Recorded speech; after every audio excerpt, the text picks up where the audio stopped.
तर या सगळ्या गोष्टींना आपल्याला निश्चितपणानं फक्त आणि फक्त सूचना या ठिकाणी मांडायचं. मला सर्व मंडळी या ठिकाणी वंदनीय आदरणीय सर्वांना विचार पिठावर बसवलं पाहिजे, सगळ्यांचा नामाचा नामोल्लेख झाला पाहिजे, सर्वांचा सत्कार झाला पाहिजे. परंतु वेळेअभावी ते शक्य नसल्यामुळं आदरणीय विष्णू भाऊंच्या रूपाने आपल्या सगळ्यांचा चळवळीमध्ये काम करणाऱ्या त्या कार्यक्रमात उपस्थित असलेल्या सर्व पदाधिकारी, नेते, कार्यकर्ते सर्वांचा जो सन्मान आहे असं समजून या ठिकाणी कार्यक्रमाचं स्वरूप अशा पद्धतीने पुढे जाऊया. यानंतर माननीय प्रास्ताविकासाठी आदरणीय प्राध्यापक धीरेजी खरं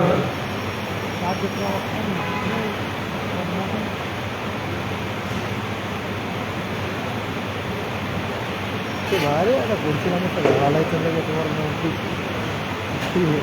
झालं वेळेअभावी आपण सगळ्याच कार्यक्रमांना खात्री करतोय, म्हणून सर्व महापुरुषांना मी सर्वप्रथम अभिवादन करतो.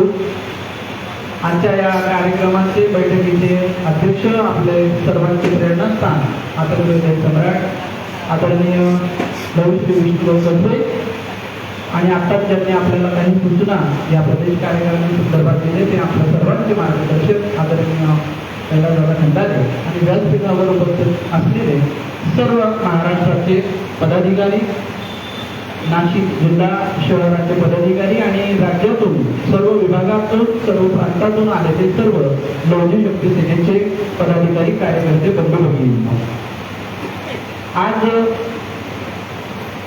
लवजी शक्ती सेनेची या राज्य कार्यकारिणीची बैठक, या बैठकीमध्ये काही ठोस असे निर्णय आपल्याला या संघटनेच्या माध्यमातून घ्यावे म्हणून ही आजची बैठक आयोजित केलेली आहे.